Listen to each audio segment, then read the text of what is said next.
Disclaimer. इस लेख व वीडियो में निहित किसी भी जानकारी सामग्री गणना की सटीकता या विश्वसनीयता की गारंटी नहीं है। विभिन्न माध्यमों, ज्योतिषियों, पंचांग प्रवचनों, मान्यताओं, धर्म ग्रंथों से संग्रहित कर ये जानकारियां आप तक पहुंचाई जाती हैं। हमारा उद्देश्य महज सूचना पहुंचाना है। इसके उपयोगकर्ता इसे महज सूचना समझकर ही लें। इसके अतिरिक्त इसके किसी भी उपयोग की जिम्मेदारी स्वयं उपयोगकर्ता की ही रहेगी।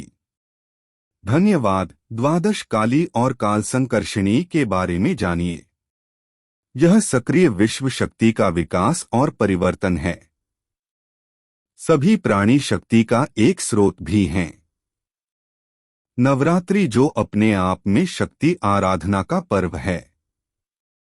केवल बाहरी रूप से शक्ति की पूजा करने के बजाय अपने भीतर शक्ति को पहचानने का प्रयास करें। दुनिया में हो रहे शक्ति के नृत्य को देखना सीखें। यह शक्ति की सर्वश्रेष्ठ पूजा है।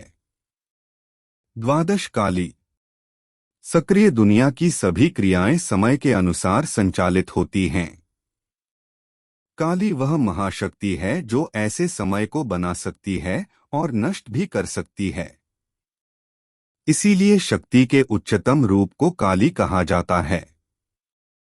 काली आकाश में रहने वाली एक डरावनी आकृति नहीं है, यह उसका अपना अस्तित्व है। हमारी चेतना का हर स्तर काली का एक रूप है। चेतना के हर स्तर को व्यक्त करते हुए इसे 12 काली के रूप में समझा जा सकता है।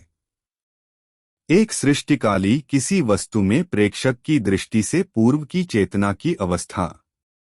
वह सृजन है। जैसे यहाँ मेरा फोटो है, ठीक वैसे ही इस फोटो पर ध्यान देने से पहले आपकी चेतना की स्थिति रचनात्मक है। दो रक्त काली। जब किसी वस्तु, ध्वनि, गंध, स्पर्श आदि पर ध्यान होता है तब अवस्था रक्त काली होती है। जैसे पहली बार कोई फोटो देख रहा हो। 3 स्थितिनाश काली। वस्तु, ध्वनि, गंध आदि पर ध्यान देना जो जिज्ञासा को शांत करता है और चेतना की उसी स्थिति को स्थिति काली कहा जाता है।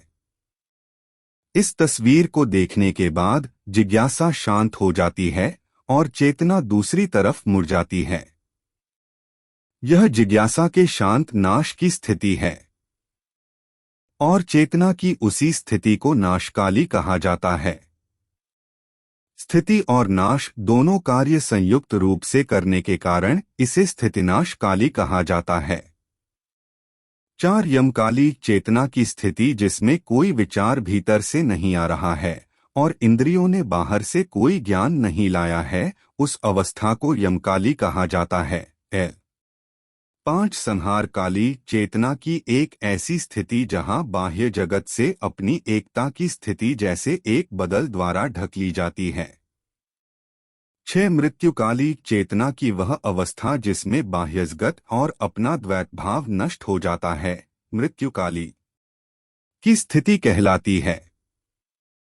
7 रुद्रकाली। चेतना की एक ऐसी स्थिति जहां द्वैत पूरी तरह से नष्ट हो जाता है और स्थिर हो जाता है ताकि वह निचले स्तर पर वापस न आए।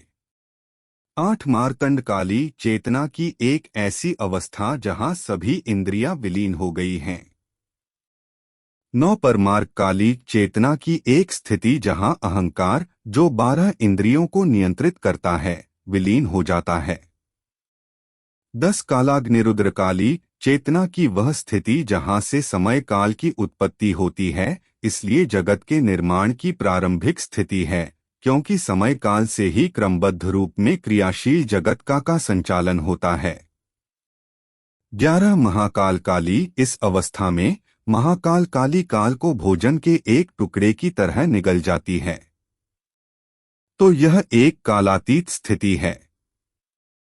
यहाँ काल नहीं रहता, यह अवस्था काल विहीन है। समय काल को निगलने और संपूर्ण जगत को स्वयं में समाने के बाद संसार एक श्मशान भूमि बन जाता है। महाकाल काली उसी श्मशान भूमि में नृत्य करती है।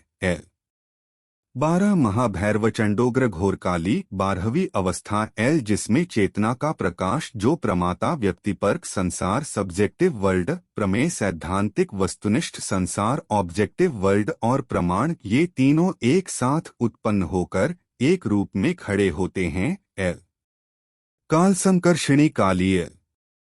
इन 12 अवस्थाओं को जोड़ने वाले धागे को काल संकर्षणी काली कहा जाता है। ये 12 अवस्थाएं काल संकर्षणी काली पर आधारित हैं।